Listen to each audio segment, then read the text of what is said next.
Hello there and welcome back to the channel. In this video, let's do a review of the new Aerith and Matt banner and then take a look at some pulls I did as well.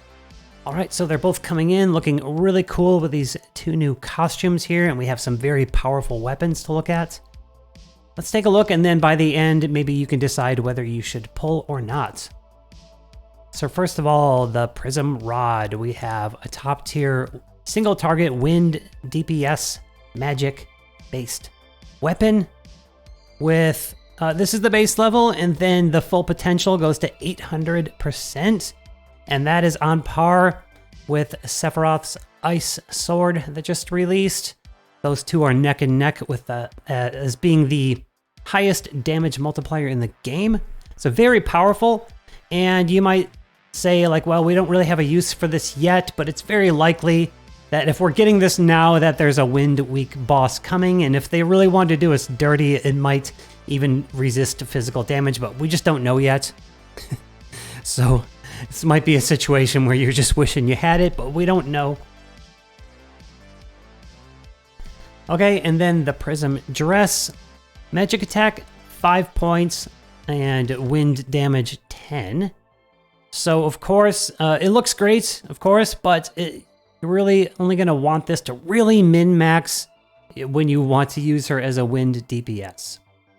Thing here is that most people are using Aerith as a support and a healer. So if you don't have a second healer lined up, then that's a reason to maybe not go for this. Also, if you have her summer outfit, it has 10 points of magic attack.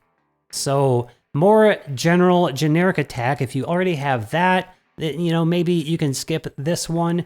Again, we don't know just how much we're going to need magic wind damage at the moment. So we will find out, and maybe we'll find out when this banner is still up.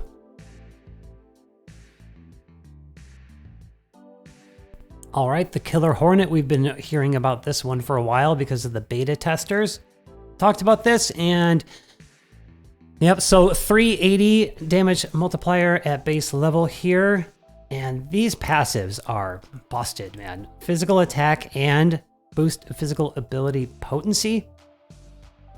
That second one is, don't sleep on that, and I think a lot of people know about this, but we call it stance damage. What it does is it boosts your multiplier. And, coming from playing Nier Reincarnation and knowing how to min-max builds there, we look for certain ability multipliers, damage multipliers, that the testers have concluded that they happen at the end of the damage calculation. So for example, boosting physical attack is great. It boosts that stat, but that's something that happens very early in the chain of damage calculation, where when you put you slap a multiplier at the end of that damage chain, that is extremely powerful. And I'm pretty sure that's what's happening here. And that's one of your best ways to maximize your damage is stack those stance abilities in your subs. Of course, there's the generic one that's just boost ability potency, like for example on the Heavy Hauser. But those are always lesser values than the more specific ones, physical ability potency, magic ability potency. So look out for those weapons. The other weapons that have this off the top of my head are the Mad Minute and the Barrett weapon, the enemy launcher.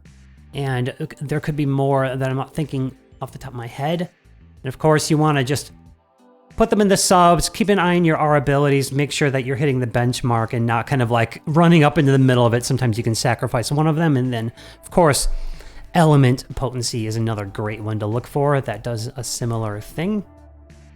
So this weapon is great as a sub weapon for now. I mean, not for now, it's just a great sub weapon. But what I mean is that you could always wish list these weapons later, and that you should really only be pulling here if you want to go for this gear. So here we can have Matt as a physical attacker, and that's very strong. He doesn't have any other gear that really does that right now. He has the 4-star one gives generic ability boost, which is pretty cool. And then his other ones kind of like are more defense oriented, heal and defense oriented.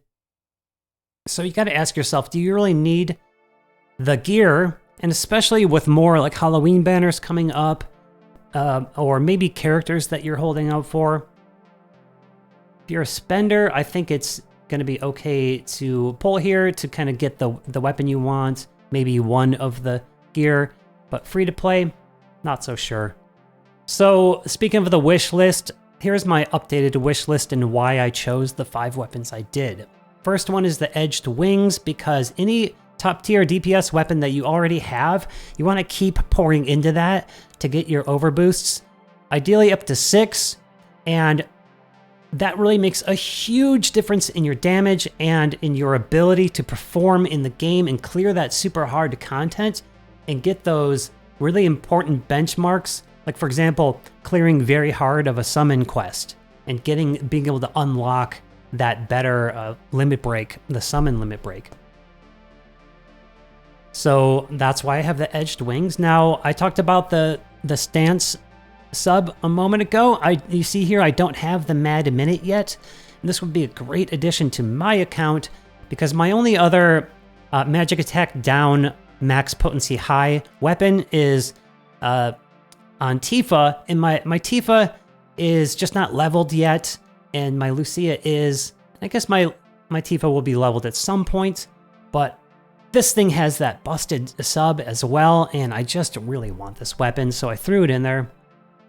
Then for the same reason as the first one, I've been stacking overboosts on my Maritime Sword, and I want to keep that going. Again, just having really powerful DPS weapons is very valuable. I know people that are free to play, and that's their strat, is to like really focus on one weapon that they can get a bunch of overboosts on, and that helps them clear the content that they need to clear. Same reason, nope. So the Sun Umbrella is amazing, you know, in usage, like using the skill on it, but those subs, boost magic attack and magic ability potency. Once again, a stance damage passive there. So I want to stack dupes of this as well. And then same reason here for the Murasami being a top tier DPS weapon, same reason as the others. Cool. So that's how I feel about it in general. This banner, I think it can be a skip if you're free to play. You know, just, you know, be wise, hold out, pull where you really need to. You know, some people talk about, especially free to play, that they pull when they need something, they can't clear content, and they know that this one item can help them clear that content. That's a good way to strategize if you can handle the FOMO. I can't handle the FOMO myself. That's why I spend in the game. That's just the way I like to enjoy my gacha games. And compared to my friends that are talking about really like pouring into one specific weapon, I can't help but to just kind of like get like broad coverage, and that's just kind of what I do. So let's take a look at how my pulls went. I didn't go all the way. I didn't get any gear yet. And I'm gonna try to skip through here without being too choppy. I had really bad stamp luck. Kept getting 1 stamps. Okay, let's take a look at the first one here.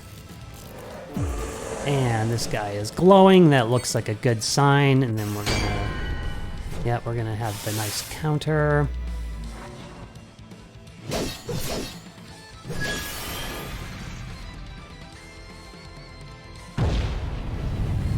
Always so satisfying when that happens. What did we get the first time? A cloud weapon.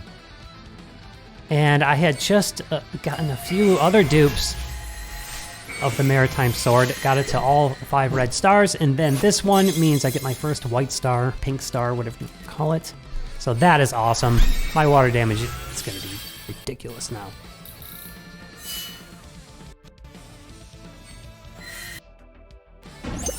Another horrible 1 stamp.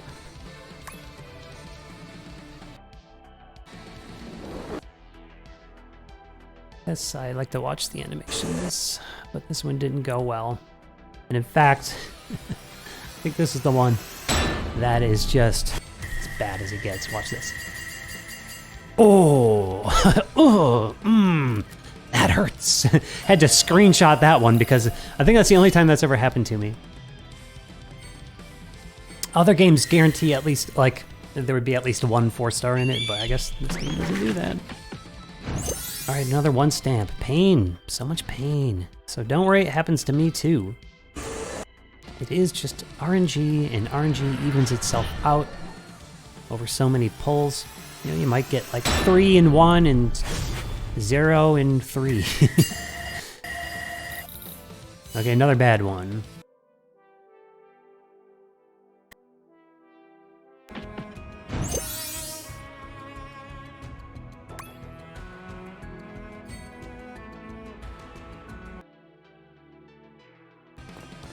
Let's do this, let's do this. What do we get? Oh, he's glowing again.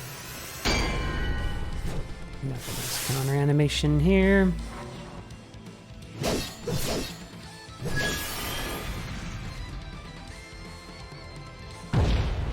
I got a fever, and the only cure is 5-star weapons.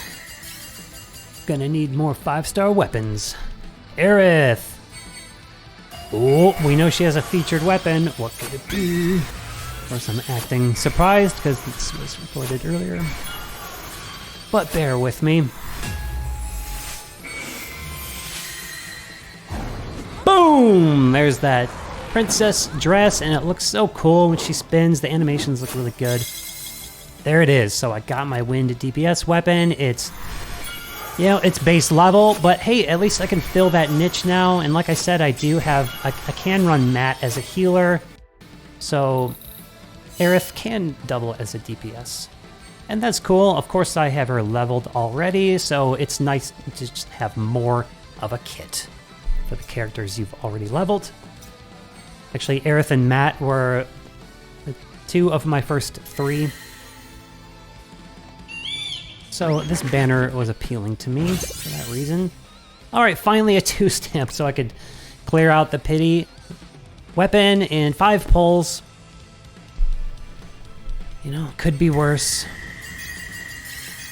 Could be a lot better. And oh, beautiful. Oh my God. 3 golds. One, I saw, you see a cloud and an Aerith down there, and then of course the Matt weapon.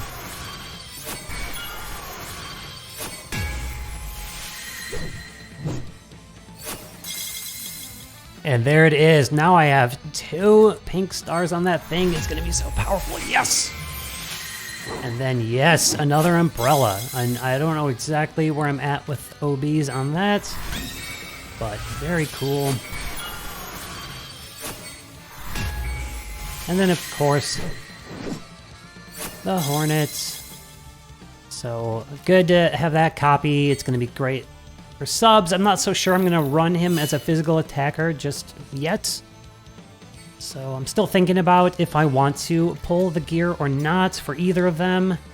I don't absolutely need either, but you know, the beta testers talked about Matt having potential as like being the strongest in the game, but I think they nerfed that max ability multiplier there. Like it used to be 900. It's just what I've heard, so I'm not totally sure.